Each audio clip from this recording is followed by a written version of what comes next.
This is All Things Caregiving from Breathing Spaces.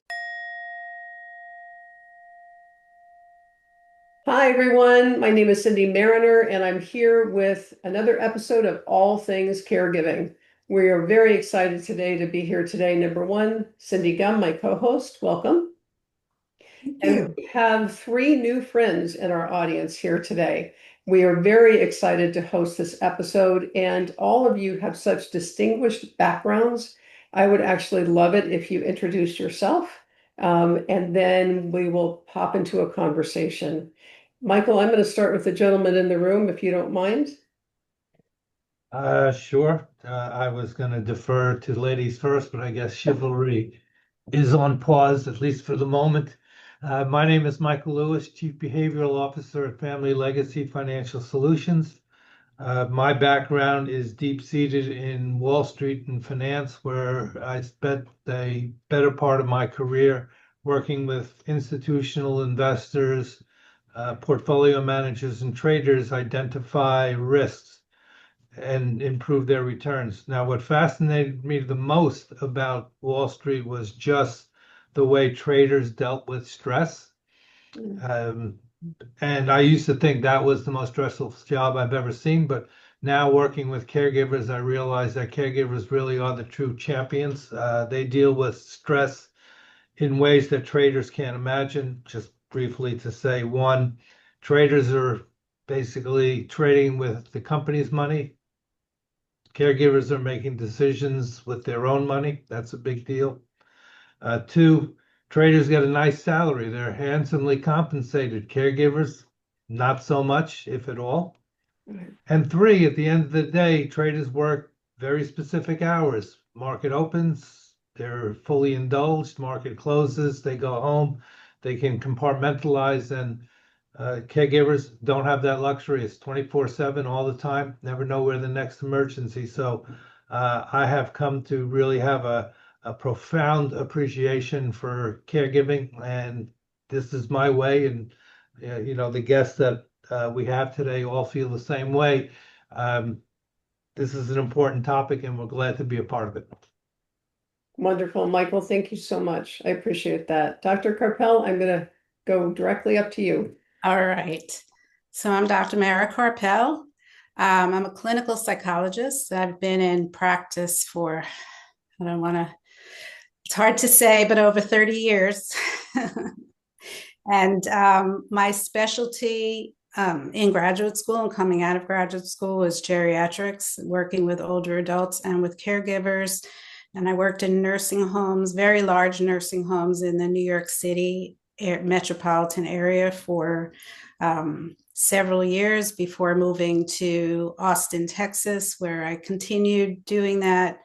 I now work a lot with veterans, as well as still having my hand in the caregiving world. My biggest eye-opening experience was being a long-distance caregiver for my mom, and I was very involved. I became her healthcare advocate and spent a lot of time where she was. And I wrote about that in this book, my experience, where I ran into a lot of ageism, which I really found to be eye-opening, because when I started doing this in the 90s, I thought things were getting better. But I have run into so many obstacles that really felt like things had gotten a lot worse because of the financial aspects of healthcare. And I learned really on the ground how to advocate for my mom so that she would get the treatment that she needed so she wouldn't die. Mm-hmm. And then when she went into the nursing home, to started a family council so that we could support all of the residents of the nursing home and make sure that they were getting the best quality of care while being directly involved in making sure my mom had the quality of care. So I really, that really became a passion of mine, of helping people to advocate in the face of an ageist healthcare system. And there are things that we can do. Some things are out of our control, but we do have rights that a lot of people don't know about. And so I want, that's really a big passion of mine, helping people to know their rights and how to use their rights to get the best care for their loved one. I absolutely love that. I absolutely love that. I honor you for what you do. I have said to a number of people that in the hospitals that my mom was involved in, there is a picture of me with a big, red circle through it. Oh my goodness. Yeah, because I had no, I got to a point where I just had to start speaking up. Mm-hmm. The days of sitting there with your hands, it's long gone, folks. Absolutely. So I absolutely honor what you do. Thank you very much for that. Thank you.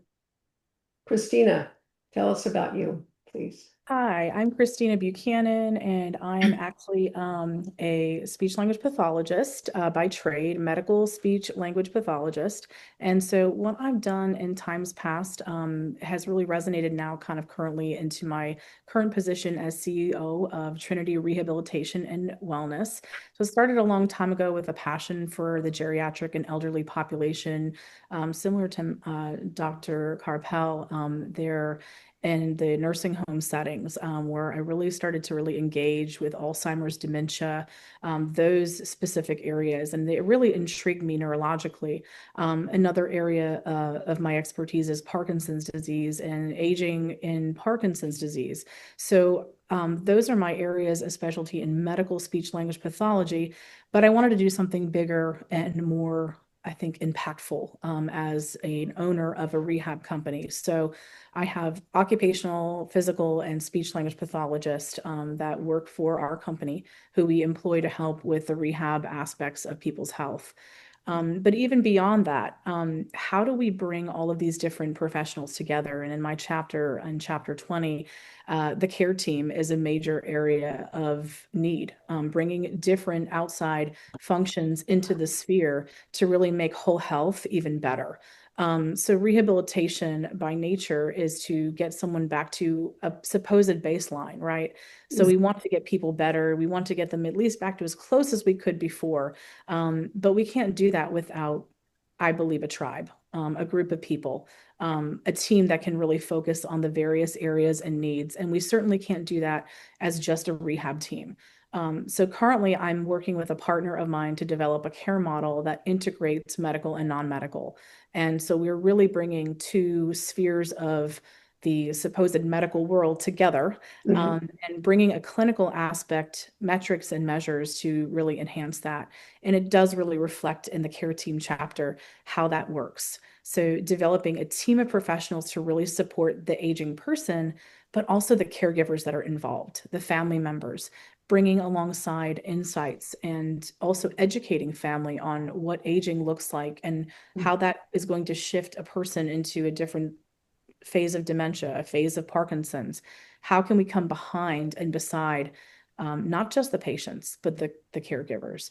I've also developed various caregiver support groups for both aspects of dementia and Parkinson's disease.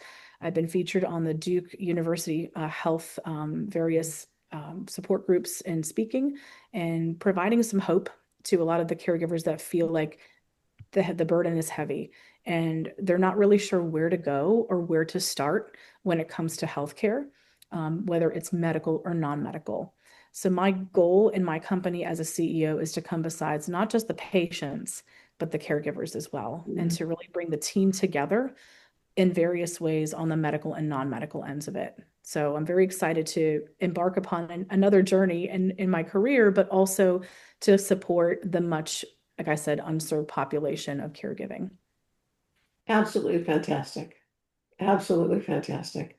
To be able to have both sides of that out there as a support, because you can't do one without the other. And so many times people are out there, they're so concerned about their loved one, which is fantastic, but understanding what's going on is so important. The more insight that you can give, the better the journey is going to be for everyone involved. And Michael, you bring that to the table as well with folks that you talk to. So I just love that collectively that's the the mission of all three of you. It's just fabulous, really. I would love to open up the discussion to, you alluded to it here a bit, but I would love to hear all of you talk about what you see as the number one challenge that caregivers face and some guidance to help them through that journey. I know we have a short amount of time here today, but I think anything that you can give our audience here would be really wonderful. So I'm going to open this up to a panel discussion. All right, so I'll jump in, take the lead here, because it really does dovetail into the expertise of the other two guests that I've invited, that I would encourage you to listen wholeheartedly to. Caregivers are under tremendous amount of stress. They have to make life or death decisions, in some cases under very restricted time constraints, dealing with a great amount of money, right? And they're at their worst when it comes to making these kinds of decisions. And so what I have found in the work that I do is, one, a lot of caregivers tend to take this responsibility on their own.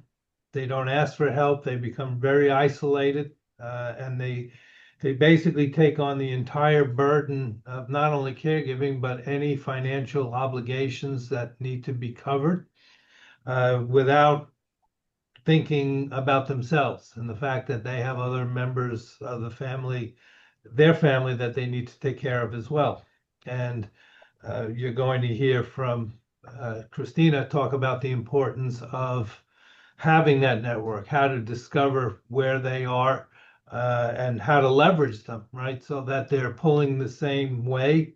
A lot of people are not cut out to do caregiving, but that doesn't mean that they don't have another role to play. And that's, I think, is fundamentally what is one of the biggest challenges that I've seen. The other is making a lot of these decisions without being really informed about what their options are is another issue. And Dr. Karpel just talked about, trying to navigate that system, right? And every time you're navigating it, there's a financial implication to it. Most people are just, unfortunately, in a mindset of, I'll do whatever it takes. They don't worry about how much it costs. It's kind of more about, in the moment, I need to do this and I'll deal with future consequences later on. There are behavioral biases that come into play when people make these kinds of decisions. That's my area of helping clients, is to make sure they understand why they're gravitating to some decisions that they even know themselves aren't really good for them. And to get the additional expertise from a medical perspective and getting family perspective, that's how they make better choices, right? We're all faced with liquidity issues when it comes to caregiving. Many people have a lot of assets. They don't know how to draw them down. They don't really look at the plan in general. It's very much a reactive plan, whereas if you engage the right professionals, such as the ones that I brought here today, you can have a plan that makes a lot of sense, and we can then make smarter decisions about the financial implications of it. Everything has a dollar figure attributed to it, and while that shouldn't necessarily be the only factor in a decision, it's certainly the one that, if you get wrong, can have devastating consequences to the family legacy. Mm-hmm. Absolutely. Absolutely. So I'd like to jump in here, if that's okay, Christina. Yeah, of course. So, there's the other side of it as well. And I mentioned I brought up financial aspects, and that is, it's really important to know the reasons why the medical professionals are advising in the way that they're advising. Very often it is not necessarily in the best interest of your loved one, but in the best interest of the financial aspects for the hospital, the nursing home, whatever the institution is.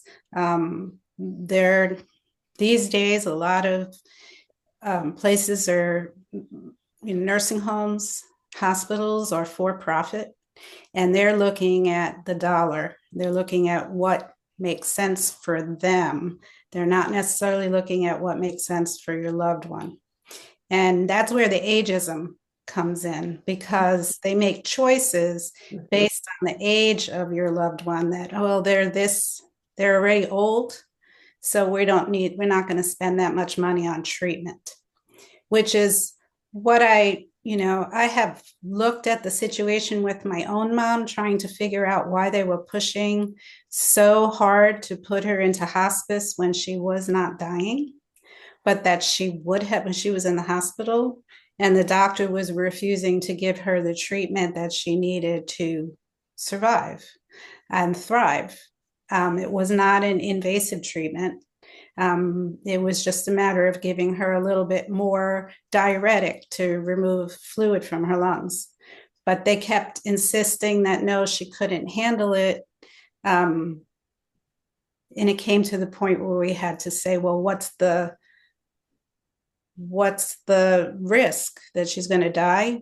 You're going to push her into hospice where she's going to die. So why can't we take that risk?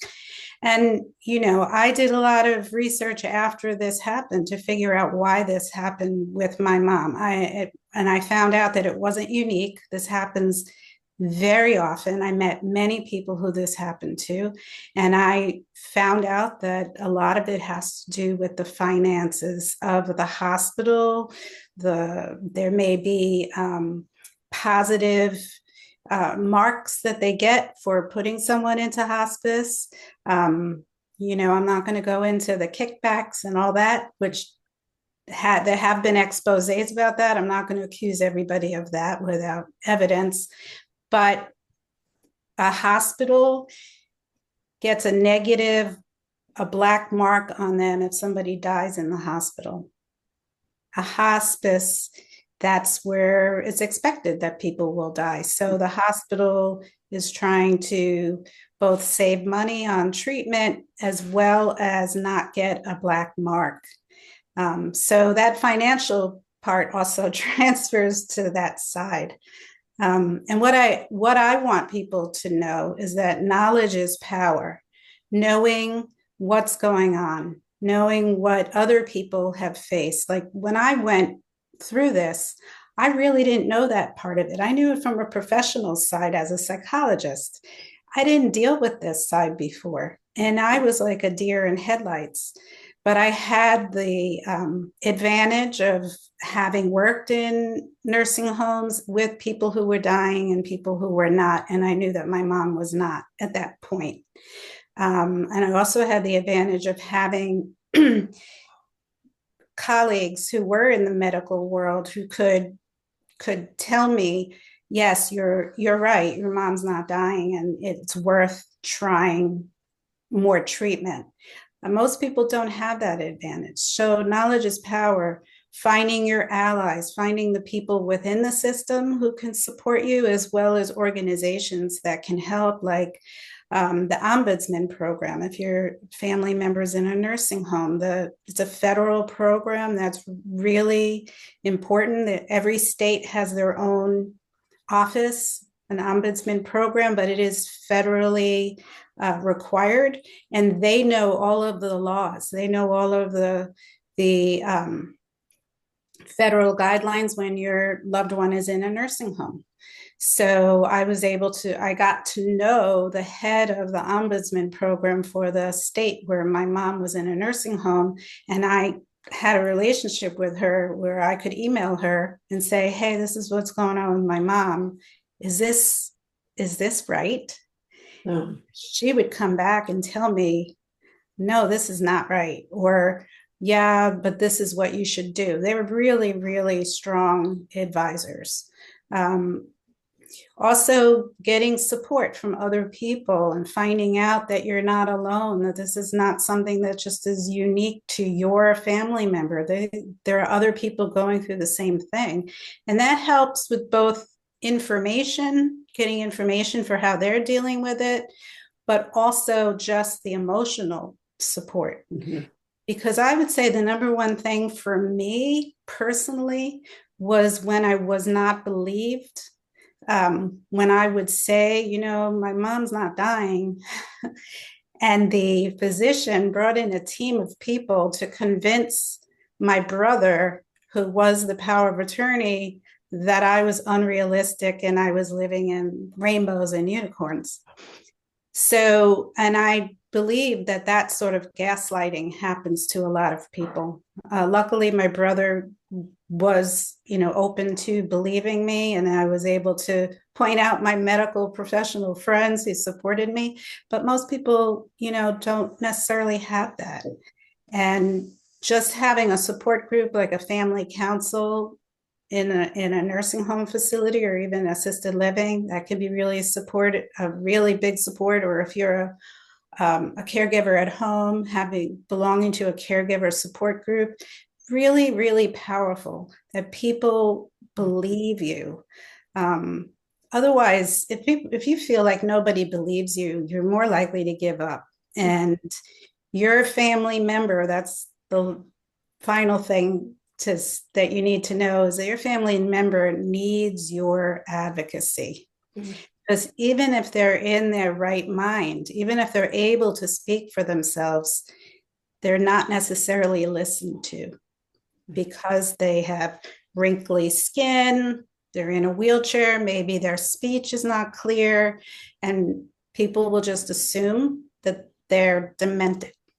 Mhm. When they may be extremely sharp and very well able to make their own decisions about their future, which was the case with my mom. She knew that she wanted to try the treatment to live. I didn't make that decision for her. She made the decision, but nobody had asked her except for me. So it's really, really important to have that support so that you don't lose your ability to advocate, that you don't give up feeling like, oh man, everybody thinks I'm crazy. Maybe I am. Mhm. Thank you. I mean, that is so powerful. I am so grateful that you brought all of that to our attention. And it's feelings that I know, Cindy, you were a caregiver as well, that I felt, and you start questioning yourself on some level, don't you? Absolutely. Yeah. So I am very grateful that you brought all of that out. Very, I'm hearing you say it's really important not to go through this alone, Dr. Karpel. yes. And you have to be aware of the broader scope, the spectrum of help that's available. And that takes a certain amount of initiative to dig and take that on, especially in a situation like you were in with your mom not being physically in there. Yeah, absolutely. You do have to. And even in, when she ended up in the nursing home, it took a while to find her, who was my ally in the nursing home. Right. So you have to have that grit to take something on and not be passive. Yes. You've got to be more assertive. Thank you. That's a really valid point that we can't hear enough. Yes, extremely important, because I do believe most people take the back seat, unfortunately. That, the doctor knows what he's doing, or the head of the living facility knows what they're doing. Some do, fortunately. Yeah. If people need more information on this, I see you have a book there in the background. Yeah.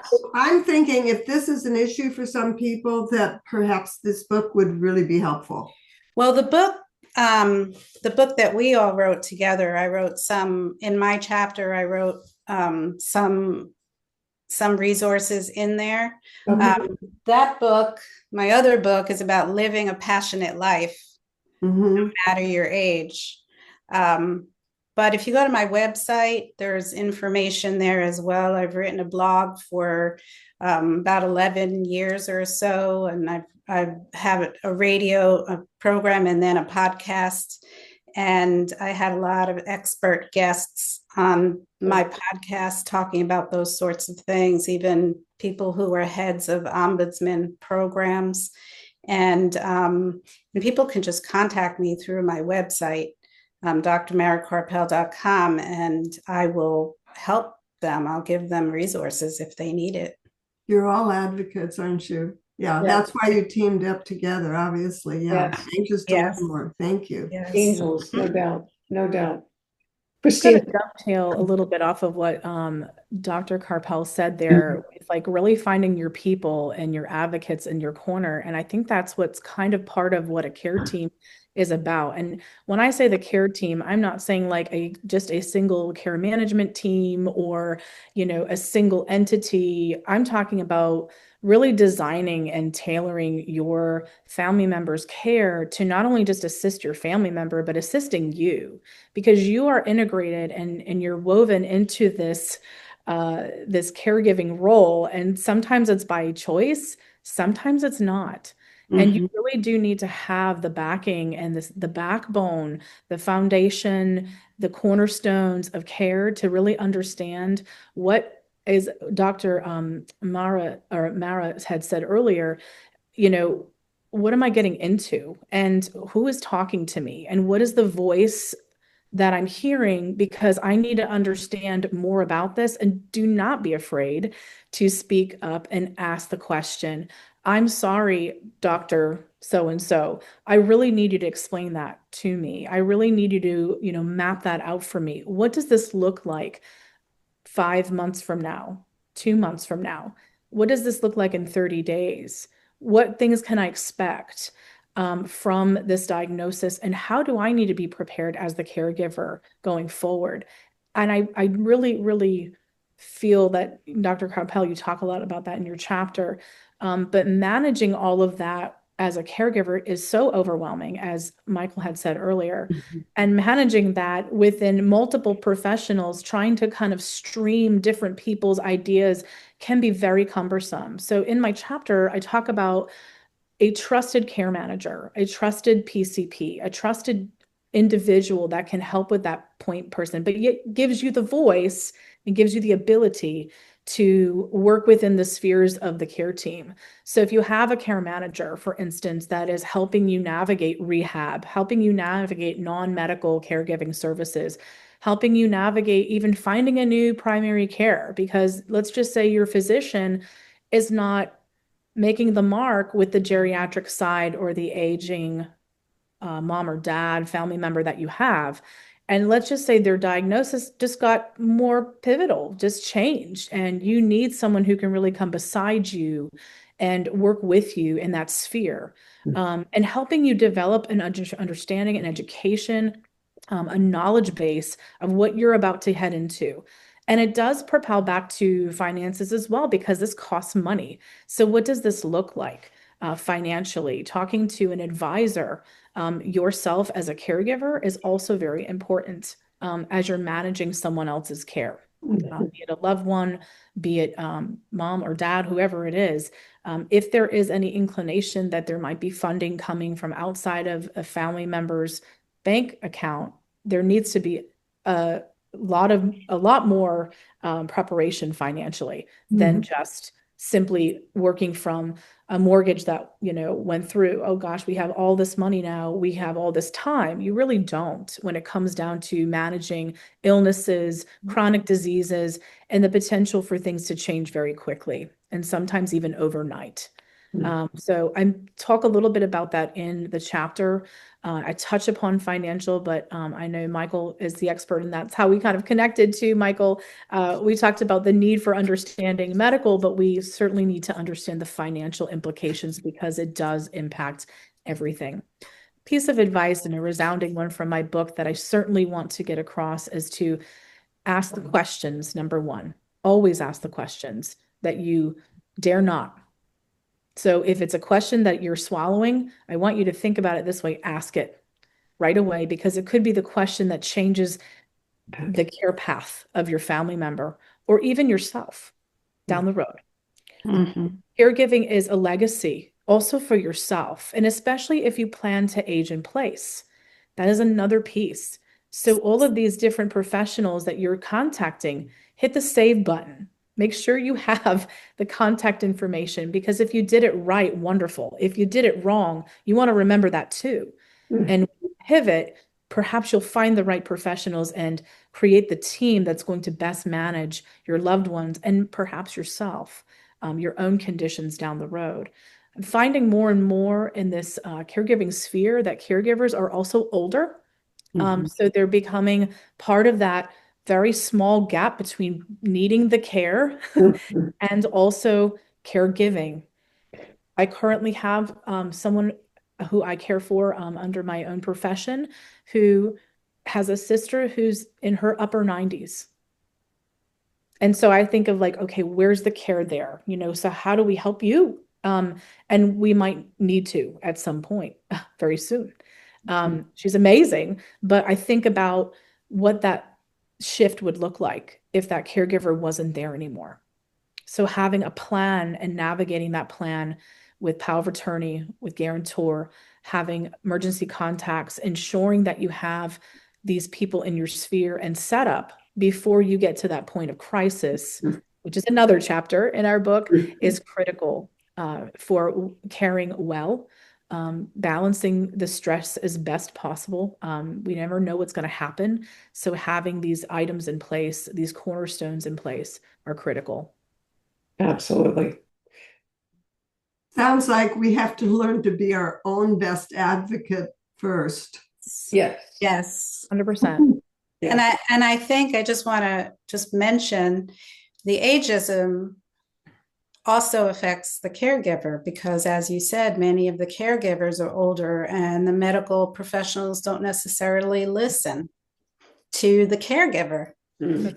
So having somebody to help to coach you is really important as well. Absolutely. Mhm. Absolutely.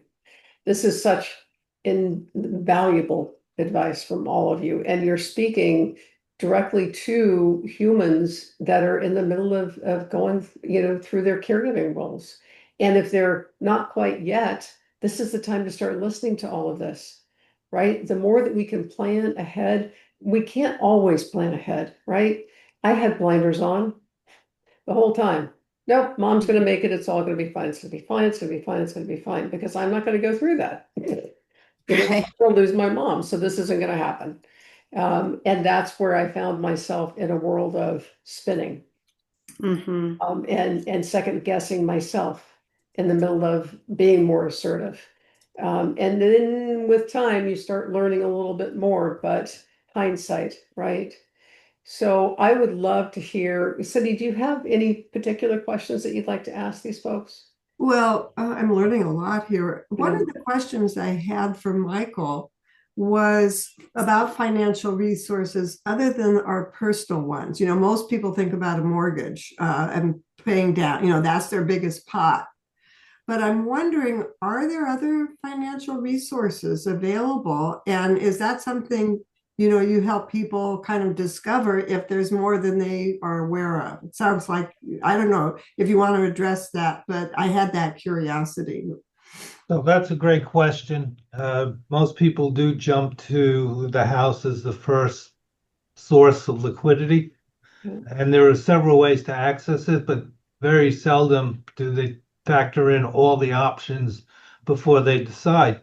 And one of the biggest options that they should be considering is, typically, if you're caring for an elder person, they probably also have a home. So why would you not consider their home as a source of liquidity as much as you would your own personal place of, habitat? People also overlook other sources of liquidity, and I'll mention just briefly insurance policies, depending on how they're written and the benefits and riders that are available to them. There are ways to tap into the liquidity of insurance policies. Many people took out an insurance policy for a reason that by the time they get to the caregiving stage, that reason no longer exists. For example, you take a policy out because you're concerned about if you pass away, will your family be able to move on afterwards? It's a big source of income replacement, right?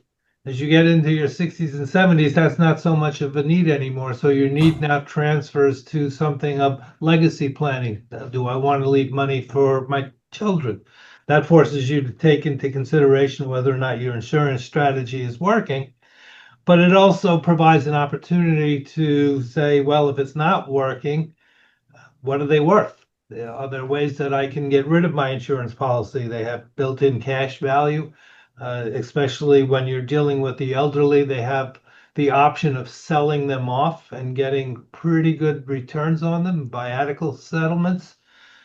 The other place that people look at are their retirement accounts and then their brokerage accounts. And there you're getting into tax ramifications. Are you doing it in a tax efficient manner?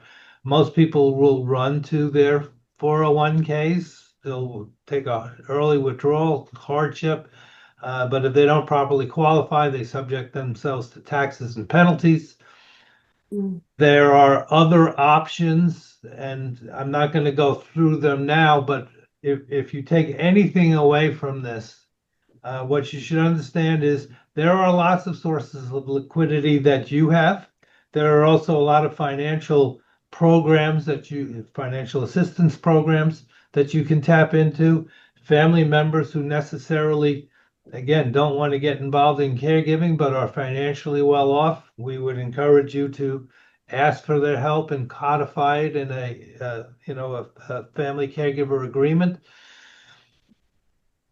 But get the help. And as both of these people, my colleagues have said, be informed, right? Know the knowledge. I have to tell you that having spoken with both of them and having participated in this book, I realize, and it's specifically the question that you just raised, I'm actually writing a book about how to assess all your financial options before you make a decision. Oh, great. And it's not to make any recommendations.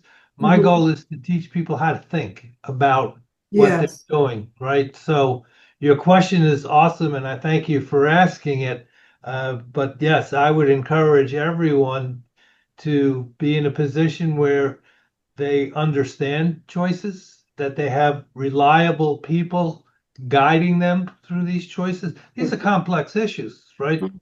Medical wise, you hear about ageism and your ability to defend for yourself. Then you talk about just, asking for help, being in a position to identify people in your network. Fundamentally, we're all saying the same thing, right? Even from a financial perspective, I'm basically encouraging everybody.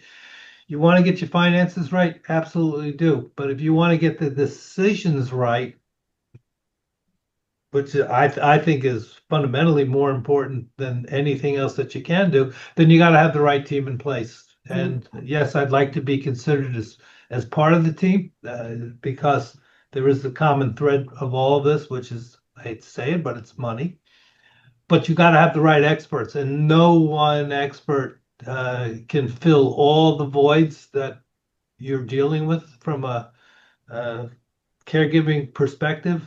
I would ask the other panelists, one of the things that I have noticed is when people say they're the primary caregiver and you ask them, what does it mean? And they say, well, I bathe them, and they give you that litany of lists.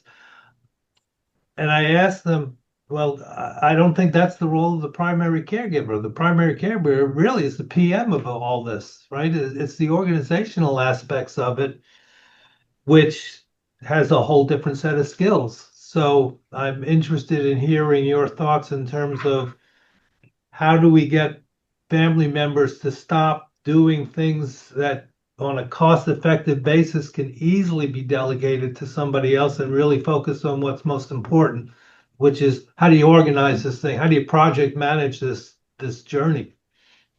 Michael, to your point, and also sustain some level of quality of life themselves, right? Like as a caregiver, there's got to be a balance, whatever that looks like, right? I Mhm. laugh because I think like, what does balance look like as a caregiver? Every situation is very uniquely different and woven very differently based on the provisions, based on finance, all the things that we talked about.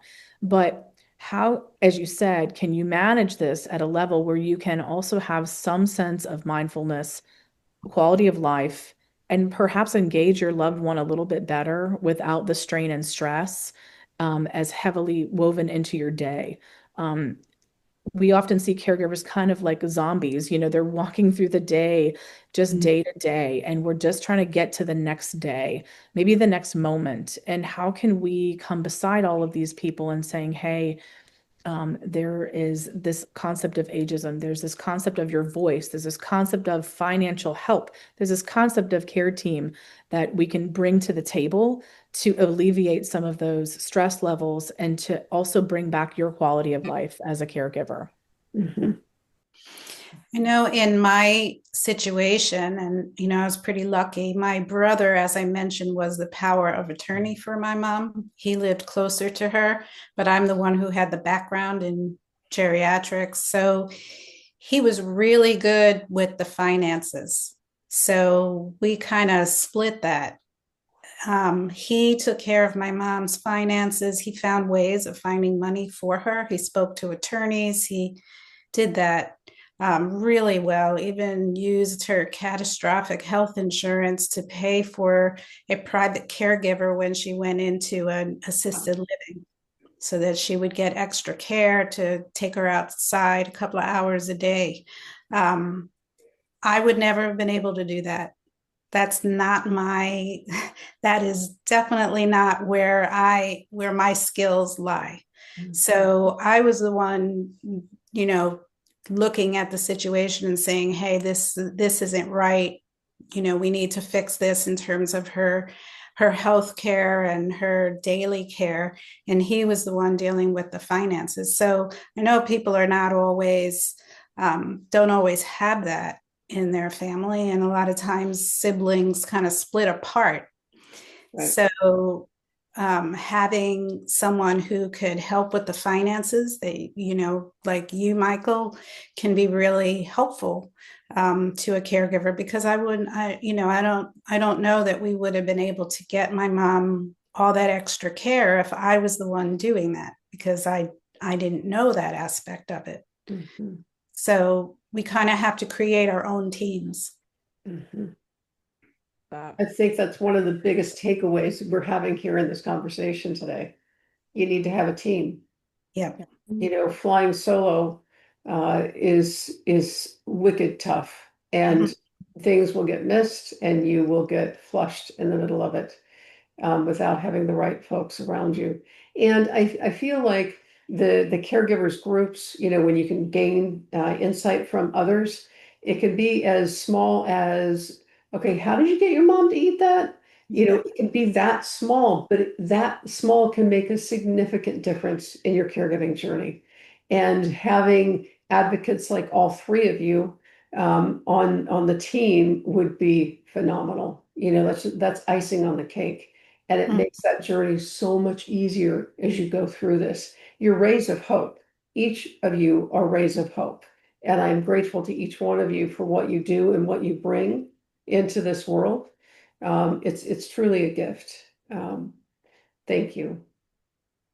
Cindy, do you have any last minute questions here, thoughts? Well, I feel like we could go on with this I know, conversation for another with 2 different hours. people for a long time. They've all brought up so many important points, and I would just suggest that anyone listening get the book, and also just think about what you have said and how that pertains to them, because I agree, so many people just won't ask for help.